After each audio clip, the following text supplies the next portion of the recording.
Assalamualaikum warahmatullahi ta'ala wabarakatuh.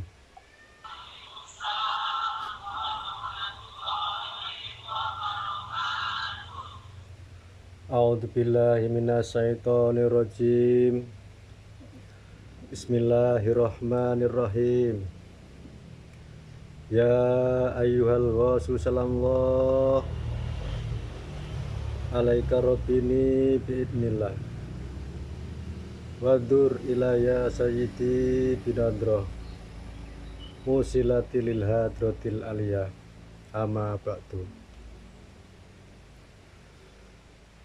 Dumateng panjenenganipun Bapak Ibu, dumateng panjenenganipun Ibu Gubernur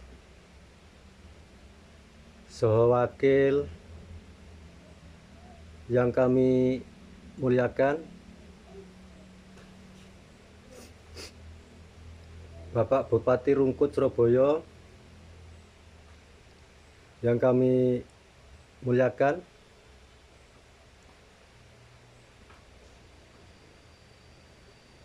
dumateng panjenenganipun Bapak Kepala Desa saha perangkatnya Jalan Rolak, Desa Karah, Surabaya yang kami muliakan,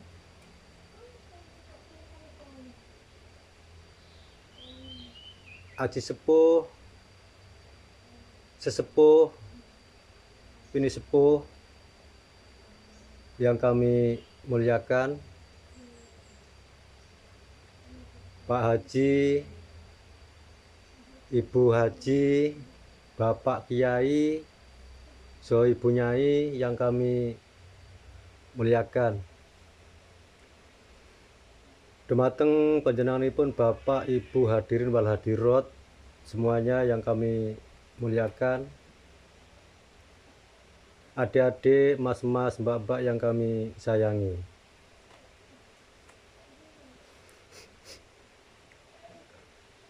Pada malam hari ini kita semua berkumpul wonten ing mriki panggenan menika semata-mata hanya nderek perintahipun Allah Subhanahu wa taala.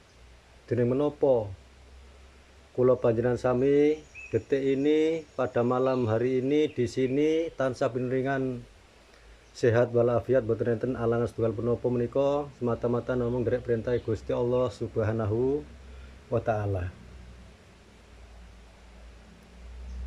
Lan kula panjenengan sami mangempal wonten ing mriki panggenan semata-mata nggih menika acara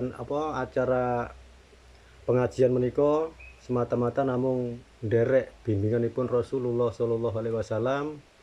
Dening menapa Kanjeng Nabi ingkang dipun utus dening Allah Subhanahu wa taala membimbing dan mendidik umat Islam sedunia, bahkan merahmati seluruh makhluk sedunia. Allahumma amin. Saudara kaum muslimin rahimakumullah. Pada malam hari ini judulnya Al-Jin Al-Jannah ya. Ini nanti kalau saya itu memaparkan satu persatu Al-Jin Al-Jannah itu nanti biasanya ada yang datang ke rumah saya atau nelpon tanya, padahal yang saya utarakan itu dalam Al-Quran ya, tapi kebanyakan itu yang tanya ke rumah saya itu dijawab dengan hadis kan gitu tuh ya.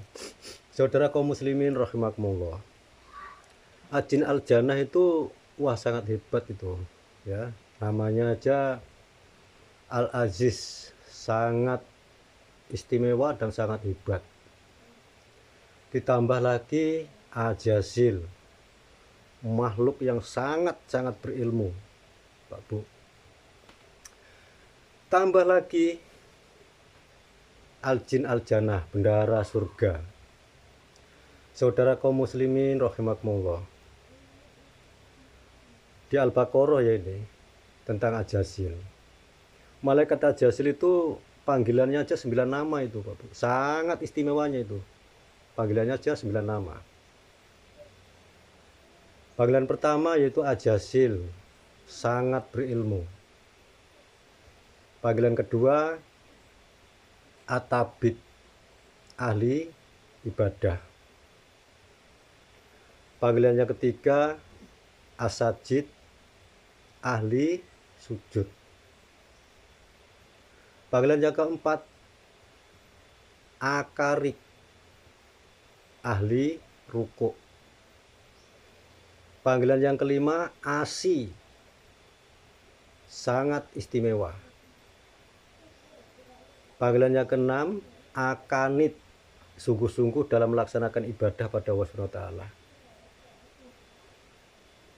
Panggilan yang ketujuh, al-mustasjid, sangat sungguh-sungguh dalam melaksanakan perintah Allah. Yang kedelapan, as-zahid, sangat sederhana.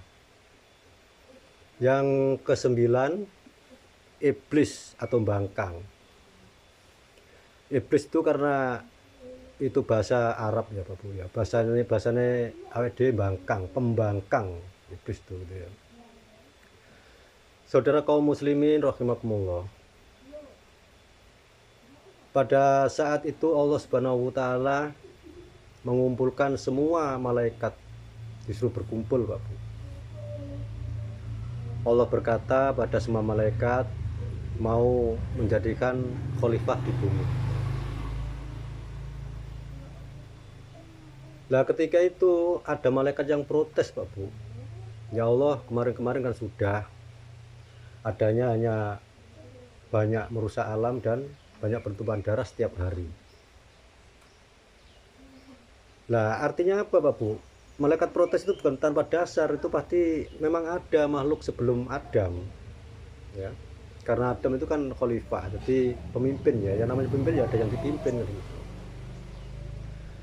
Lalu Allah menjawab, ana khairu anhu, aku tahu apa yang tidak engkau ketahui. Dan Allah juga mengumpulkan lagi semua malaikatnya lagi, suruh kumpul, lalu disuruh semua malaikat itu disuruh sujud ke Adam alaihissalam. Semua malaikat serentak sujud pada Adam alaihissalam, tapi hanya satu yang namanya yaitu malaikat Ajazil gitu. Itu salahnya hanya 3. Jadi akhirnya dia dicap pembangkang atau iblis itu ya. Ajazil, sujudlah ke Adam. Gak mau ya Allah, bangkang. 2, Ajazil, aku Allah akan mengampunimu, sujudlah ke Adam. Gak mau ya Allah, aku diciptakan dari api, sedangkan Adam diciptakan dari tanah. Ajazil, apa kamu merasa tangguh, sujudlah ke Adam. Tidak mau ya Allah, aku ibadah pada Allah Subhanahu wa Ta'ala sudah 900.000 tahun bahkan lebih, sedangkan Adam baru diciptakan. Pembangkang atau iblis loh, terkutuk neraka jahanam. Saudara kaum muslimin rahimakumullah. Dalam kehidupan ini Pak Bu ya, kalau diteliti dalam Al-Quran itu, tidak ada di dalam Al-Quran itu Allah itu berharap atau meminta-minta pada semua makhluknya, itu tidak ada. Karena apa? Karena malaikat Ajazil sujudnya aja disuruh sujud ke Adam. Karena di situ ada ya yang namanya pertanyaan di situ.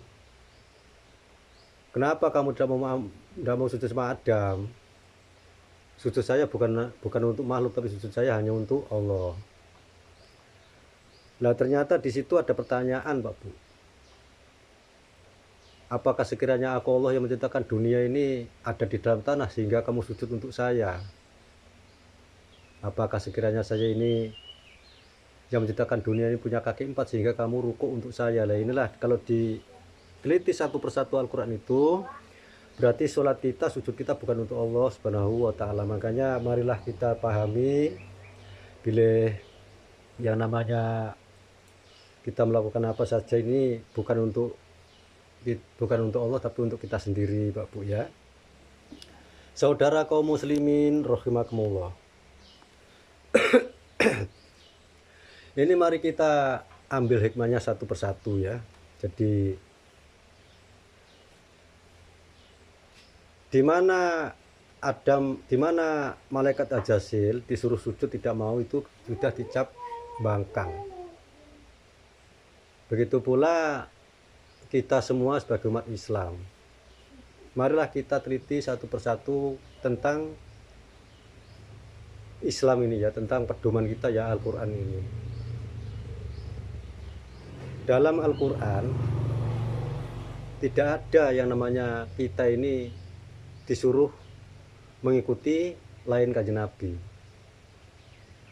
Sampai-sampai di ini yang banyak yang tahu ini ya, termasuk kayak pertanyaan kubur misalnya, Pak Bu ya. Pertanyaan kubur itu kalau misalnya dijawab dengan ilmu kalam, itu nanti ya ada yang datang ke saya nanti. Pertanyaan kubur, padahal dari tadi itu malaikat disuruh sujud ke Adam, ya, malaikat Ajasil Bangkang itu. Jadi tidak ada yang istilahnya malaikat itu untuk ini itu kan, itu. Semua itu untuk kehidupan. Pertanyaan kubur dikatakan man rebuka, sopo pengiranmu. Itu pun mengatakan hal semacam itu di Al-Quran tidak ada ya. Kalau dijawab di ilmu kalam malah justru bukan yang ditanya yang dosa, yang tanya yang dosa. Karena apa Pak Bu? Karena malaikat dicipta lebih dulu daripada manusia. Malah justru tanya sopo pengiranmu. Emang ada pengiran lain? Satu, dua, sopo nabimu. Nah, di situ misalnya dijawab Sayyidina Muhammad, ya dikeprok. Karena selama hidupnya tidak pernah mengikuti ajaran Sayyidina Muhammad, yang diajak, yang semua setiap hari yang diajarkan kan ajarannya mazhab. Itu selanjutnya ya. Dua, yang tiga, opo kitabmu? Al-Quran, ya dikeprok lagi loh gitu. Karena apa? Karena malaikat tahu kalau memang itu sebelum diciptakan manusia malaikat sudah diciptakan, kan tahu. Kenapa kok dikeprok lagi mengatakan Al-Quran? Karena yang diajari hari itu bukan Al-Quran, hadis-hadis, tafsir-tafsir. Apalagi pondok-pondok pesantren sekarang itu malah justru tajwid itu bukan kitab Nabi, Pak Bu ya. Nah inilah makanya semuanya itu harus dipahami. Ketika saya dipanggil ceramah di daerah Bojonegoro kalau tidak salah itu ya, itu minta dijelaskan tentang Fatihah ya. Itu juga ada yang mau berlewat WA lewat apa itu, wah saya tidak menemukan Fatihah itu. Padahal kalau di sini ini ada yang S1 ya. Apa nak butuh perut? Oh ya itu tahu nak butuh perut ya kan ya, karena apa S1 mungkin ya bahasa Arabnya ya agak paham itu ya, nak butuh di AIN lagi ya ya. Nah itu pun juga ada yang perlu tidak menemukan, saya cari kitab mana aja tidak menemukan lah, karena yang dicari kan hadis lah, sedangkan saya itu yang saya paparkan kan dalam Al-Quran gitu Pak Bu ya. Ya ini karena apa? Semuanya itu harus dipahami ya. Jadi kalau di Al-Quran itu malah justru ada ayat yang mengatakan jenazah itu harus dihormati sebagai jenazah ya. Mayit harus dihormati sebagai mayit. Jadi tidak boleh disakiti ya. Kalau misalnya kakinya atau tangannya tidak bisa ditata selayaknya mayit ya tetap itu pun harus dihormati, tidak boleh dipaksa sampai apalagi sampai patah misalnya, tidak boleh dipaksa. Karena apa? Karena mayit harus dihormati seperti itu. Dihormati dari segi apapun harus dihormati selayaknya jenazah, termasuk memandikannya, mengafaninya, memasukkannya ke liang kuburnya, itu harus dihormati selayaknya jenazah. Tapi ada hadis pula mengatakan bahwa di alam kubur itu disiksa. Itu hadis Pak Bu ya. Dalam Al-Quran Allah sendiri suruh menghormati mayat itu, jenazah itu, malah justru hadis mengatakan, mengarang cerita di alam kubur disiksa. Padahal di Al-Quran dijelaskan bahwa manusia mati itu ditidurkan oleh Allah SWT menunggu hari kebangkitan. Berapa ribu tahun setelah dibangkitkan itu, berapa ribu tahun dia mati, dia juga tidak tahu itu Pak Bu ya.